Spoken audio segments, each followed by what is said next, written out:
Saya panggil Pak Willy gitu, dia diam aja. Atau kemudian ketika kita panggil malah memejamkan mata.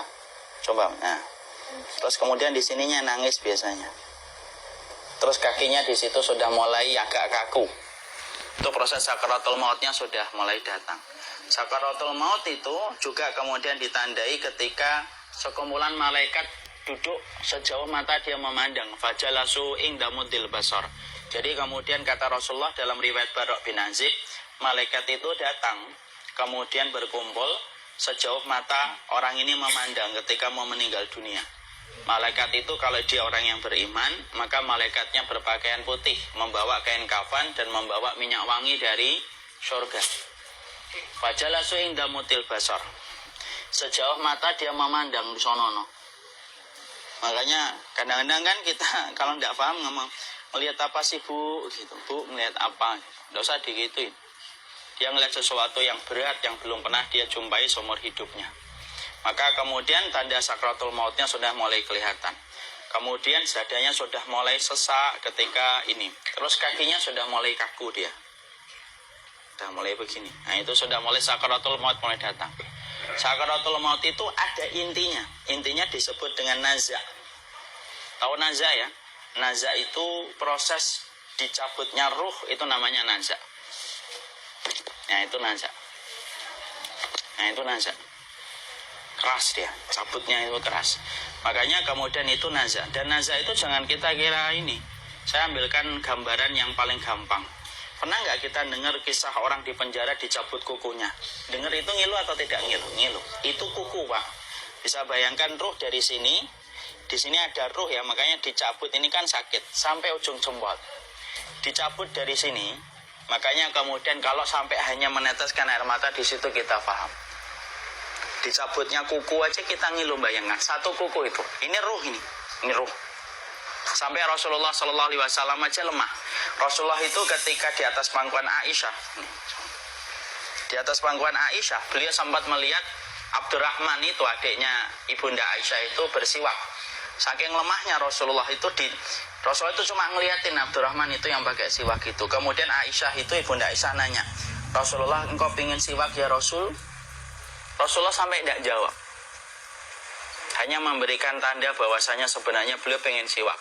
Kemudian Aisyah ngambilkan siwak dengan bantuan Abdurrahman, kemudian diginikan, kemudian dipegangkan itu ke tangan Rasulullah, disiwakin mulutnya Rasulullah. Itu Rasul pak.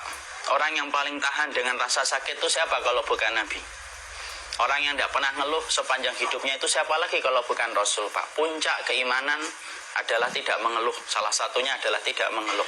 Dan Rasulullah adalah orang yang berada pada puncak iman. Itu pun semacam itu beratnya.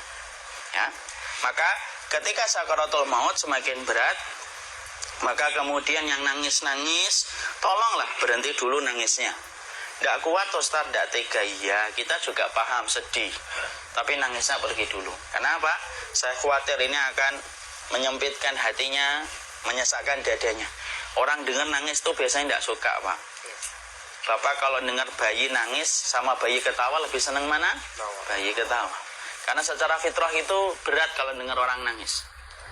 Makanya yang nangis-nangis, aduh Pak Willy gitu. Nanti ajalah pergi dulu. Dan ngomong jangan ngomong yang baik. Jangan ngomong kecuali yang baik. Ya Allah, nanti ini susah ini matinya, itu susah matinya. Karena Rasulullah SAW itu mengatakan, fala taqulu ilal khair fa innal malaikata yu'minuna ala ma taqulun. Kalau ngomong itu mbok ngomong yang baik gitu loh. Malaikat itu ngaminkan apapun yang kalian ucapkan, dan itu dalam konteks ketika Rasulullah mengingatkan ketika sedang berada dengan orang yang akan meninggal dunia. Malaikat lagi banyak-banyaknya Pak, cuma kita tidak ngerasa. Maka kemudian ketika sudah masanya, maka kemudian malaikat mau turun, kemudian duduk di sini, di atas kepalanya. Makanya dicabut dari sini. Mungkin ada yang berkata, emang semuanya ngerasain sakaratul maut Ustaz? Iya. Gimana orang yang tidur? Gimana orang yang tertabrak langsung meninggal dunia? Kita saja yang ngerasa tidak sakaratul maut, tapi sebenarnya sakaratul maut. Gambarannya gampang. Pernah ketindih atau tidak pernah ketindih? Pernah ketindih. Kalau kita ketindih, Mas Willy ngerasain berat atau enggak? Berat. Tapi kemudian orang di sekitar kita ngerasanya kita tidur biasa atau tidak tidur biasa? Tidur biasa. Padahal kita gitu. Itu langsung orang di samping kita baru nanya, "Kamu kenapa?" Kita ketindih hebat itu orang di sekitar kita itu tidak ngerasa apa-apa. Ngerasanya tidur biasa padahal kita ketindih itu. Itu baru ketindih. Jadi jangan kemudian kita mengatakan bahwasanya orang kau tabrakan, ketabrak truk gitu. Tidak ada sakaratul mautnya, kok tidak ada sakaratul maut itu loh. Adalah sakaratul maut. Cuma matamu, perasaanmu tidak mampu menjangkau peristiwa sakaratul maut orang lain karena itu perkara gaib sampai nanti kita yang merasakan sendiri. Ya, maka malaikat maut turun ke sini. Makanya ketika sakaratul maut sudah datang, maka yang baca Quran hentikan. Kenapa? Oh, memang gitu, ya. Jangan semakin kencang. Ayo Pak, insya Allah Pak, gitu. Al-Baqarah Pak, Al-Baqarah Pak. Al-Kahfi, Al-Kahfi. Enggak lah. Yang baca Quran berhenti dulu. Kemudian digantikan dengan kita mentalkin. Antum agak ke sana dikit. Masya Allah ya. Orang yang meninggalnya kooperatif ini.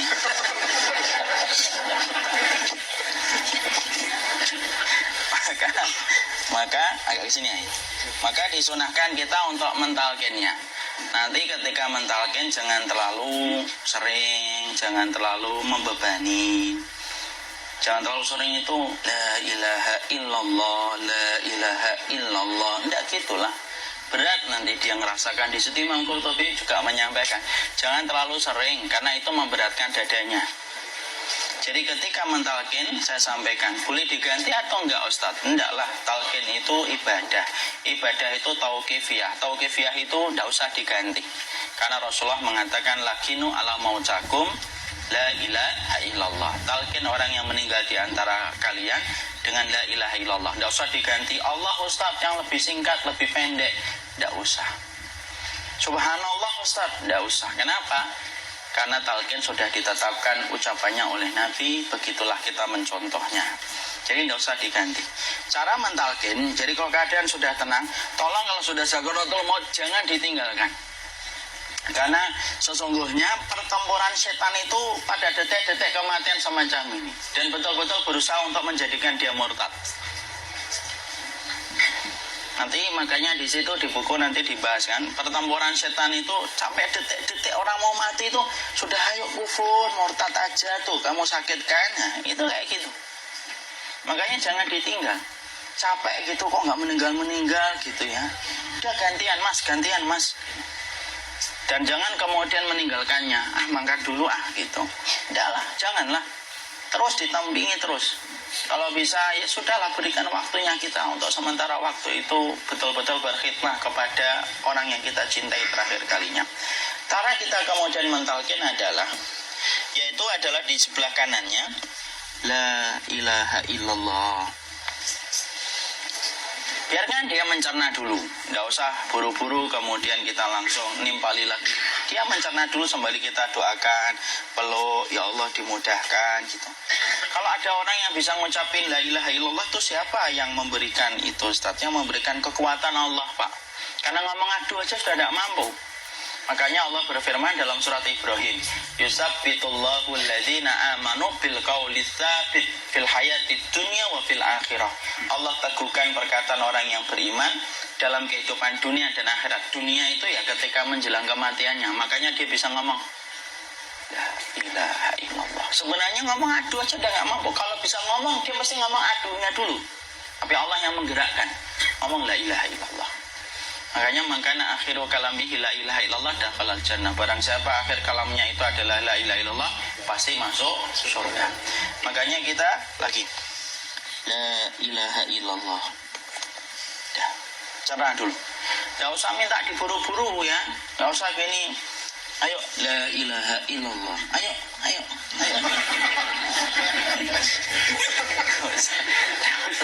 Enggak usah gitu. Ya, biarkan dia pelan-pelan gitu. Ayo tapak, ya Allah capek saya Pak. Enggak usah gitu. Ucapkan la ilaha illallah. Kemudian dia mencerna.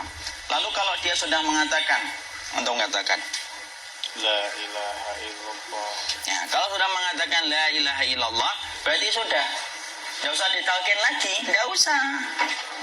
Belum meninggal juga Ustaz? Nggak apa-apa, biarin aja. Dia di situ aja. Kecuali dia ngomong lagi dan nggak usah diajak ngomong, alhamdulillah ya Pak, ya Allah. Gitu. Terus dia jawab, alhamdulillah.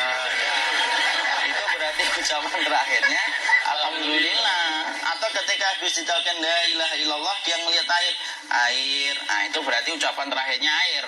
Talkin lagi, nggak usah marah. Aduh Pak minta air.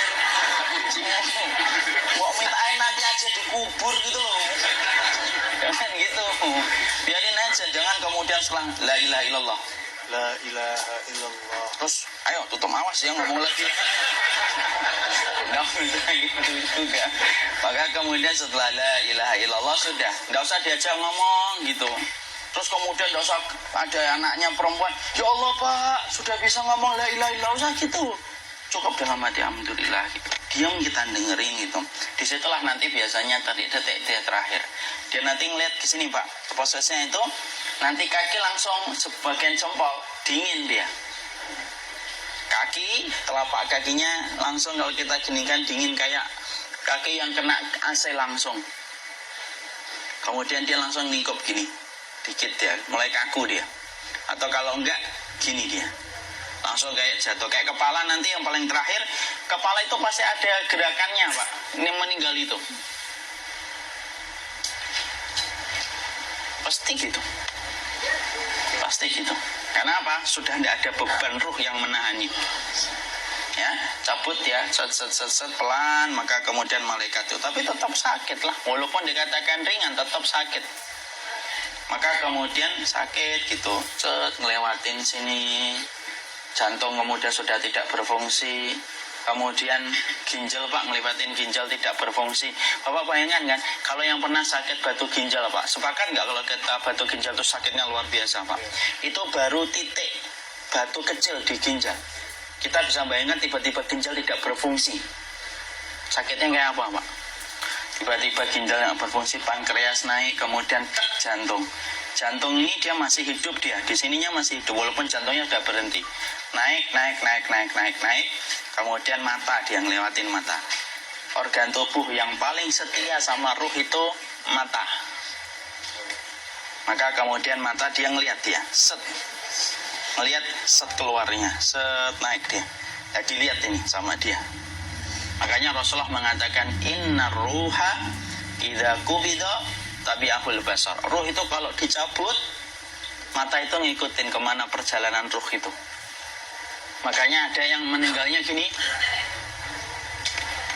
Ya itu bukan tanda su'ul khatimah. Itu tanda fitrahnya mata ngikutin ruh. Atau kemudian bukanya sedikit. Ada yang kayak senyum Pak. Ada yang kesini yang keringetan, nah itu tanda husnul khotimah. Ada yang senyum. Jadi sakitnya setelah selesai itu plong gitu. Makanya kemudian ada yang tersenyum. Maka itu tanda. Kalau kita ngelihat orang yang membuka mata kayak gini, nggak usah takut. Cepat-cepat kemudian kita nanti tutup. Biasanya kalau terlalu lama, itulah yang menjadikan ini nggak bisa ditutup. Makanya harus pakai kapas akhirnya. Karena apa? Karena pas meninggal nggak langsung ditutup. Biasanya karena perawat takut, dokternya juga nggak tahu itu, dibiarin itu. Makanya ada beberapa mata yang ditutup pakai tensoplas kan. Sebenarnya kalau langsung bisa nutup dia, fitrahnya nutup mata itu. Jadi kemudian kita baca Allahumma firlahu warhamhu wa'afihi wa'fu'an wa ta. Bismillah wassalatu wassalamu ala rasulillah, tutup. Bismillah. Tidak usah takut. Kecuali buka lagi ya, ini baru kita kabur. Buka lagi Pak, Insya Allah Pak, ya Allah, yuk kita kabur bareng-bareng Pak. Diusap Pak, diusap gini. Enggak disenggol gini enggak. Begini kan, sudah meninggal dunia. Tangan boleh begini, boleh diluruskan, enggak ada ketentuannya. Boleh gini, boleh kemudian lurus. Nggak usah disalahin kalau ada yang lurus. Lu itu tangannya gimana sih? Posisikan kayak sholat. Nggak ada perintah kayak gitu. Jadi kemudian dikondisikan saja. Terus maka kemudian dipijit-pijit, akiknya dikeluarin, kemudian jamnya dilepas, gigi palsunya dilepas kalau ada, ya. Kemudian apa setelah itu? Coba buku.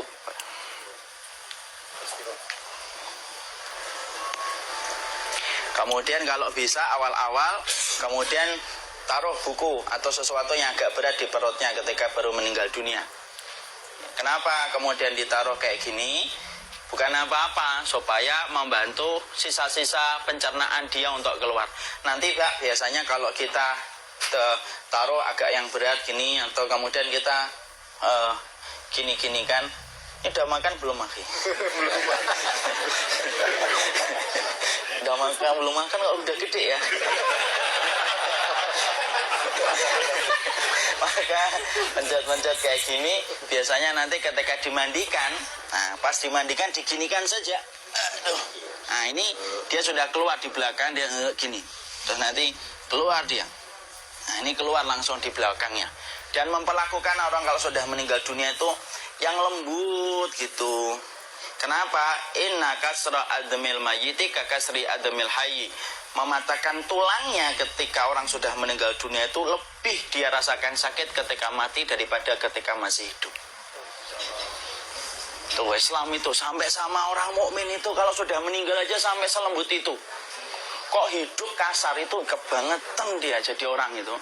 Oh sampai orang mati itu kemudian disuruh yang lembut. Kalau ada aib disuruh nutup, tidak boleh diceritain. Misalkan di belakangnya beliau ini ada tompel, gagah-gagah tompelnya gede gitu. Tidak boleh cerita, Masya Allah loh. Sampai segitunya sunnah itu ngajarin kita untuk nutup aib. Kalau ada orang belajar sunnah sukanya buka aib, nyari-nyari kesalahan orang. Sunnah yang mana dia pelajari itu saya bingung. Makanya kemudian gini, setelah setelah selesai maka kemudian tutup dengan kain. Maaf ya ya. Ya. Nanti kalau nggak kuat napas ngomong ya. Maka ditutup kayak gini, ditempatkan kemudian jangan di tanah tapi di atas dipan. Karena apa? Syekh Abu Malik Kamal Said Salim dalam Sahih Fikih Sunnah menyampaikan supaya tidak cepat busuk. Dia taruh di atas, kemudian ditutup pakai kain apa saja, ya sembari nanti kita mempersiapkan tempat mandinya, tempat kafannya dan yang lain sebagainya. Maka kemudian kalau ada yang datang boleh dibuka. Kemudian kita mencium ininya apa? Kemudian keningnya. Kemudian kita berdoa, nutup lagi kayak Rasulullah ditutup. Kemudian yang datang terakhir itu salah satunya Abu Bakar. Dibuka kemudian beliau, ya Allah ya Rasulullah, engkau adalah orang yang percaya hidup dan matimu, dan tidak mungkin Allah itu mematikan engkau 2 kali ya Rasulullah. Maka kemudian ditutup kembali. Saat itu para sahabat dalam keadaan mendung semuanya. Maka disitulah kita lakukan kayak gini, ditutup gini Ustaz ya. Kasihan tidak bisa nafas, insya Allah tidak butuh nafas lagi.